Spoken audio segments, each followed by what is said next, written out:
बाबांको पदपद्मरे मोर शतकोटि प्रणाम। ये वीडियो माध्यम देखुवा समस्त साई आश्रित भाई भौणी मानक मोर हृदय भरा साईराम। 2011 मसीहा एप्रिल 24 तारीख दिन आमर प्रिय स्वामी तांकर पार्थिव शरीर त्याग करते, जहाद्वारा सारा पृथ्वी शोकर छाया खेली जाइथिला।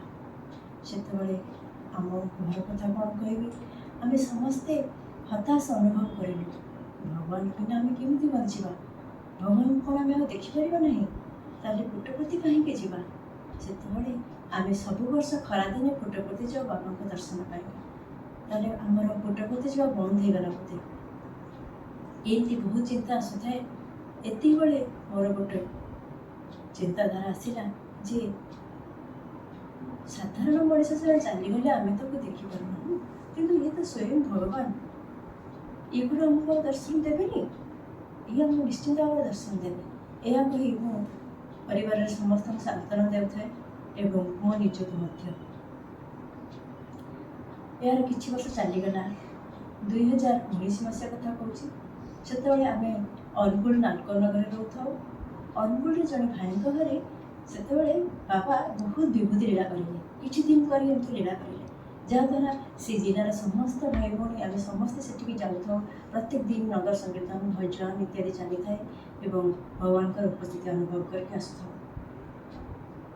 एमती किछि दिन चलीगला मु दिने घरे कहली जे भगवान बाबा सब बड़े समस्त घरे विभूति लीला करते, किंतु कहीं साई मंदिर में साई समिति तो करती ना।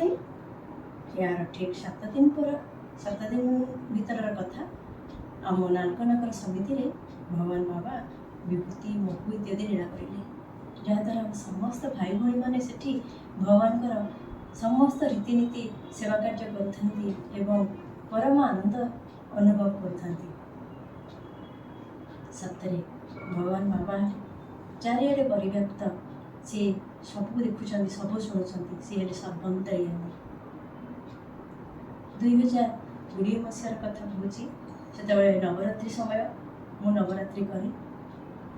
ये समय मैं शुणिली मो शाशुघर बालेश्वर में भगवान बाबा विभूति महु आते भगवान मूर्ति सृष्टि कर से मो मन खाली व्याकुल हो उठू था, मुझे जाकि सेठी बाबा को दर्शन करी। जमती नवरात्रि सरी जापर दिन आम समस्ते बालेश्वर गलु आठी बाबा सब लीला देखिले।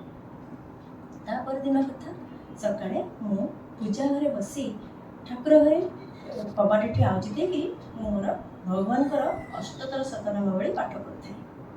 यही समय मो उपरे विभूति वर्षा है, जहाँ देखी मो आखिर अश्रु गड़ी चली थाए एवं मो धैर्यर सहित समस्त पाठ करली एवं कर सारी घरे आसी समस्त को देखली।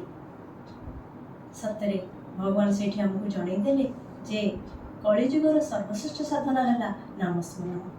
आउ से दिन ठारू मु आज पर्यंत जोठी भी थिले जेते बड़े भी मो भगवान से अष्टोत्तर शतनामावली पाठ करने भूली जाए ना। एमती अनेक गुड़े मोर अनुभूति अच्छी। आज तो समय हो गला, आज ये आउ केतबेले सुजोग पाइले मु आपण सामने मोर अनुभूति गुड़िक शेयर करी। जय साईराम।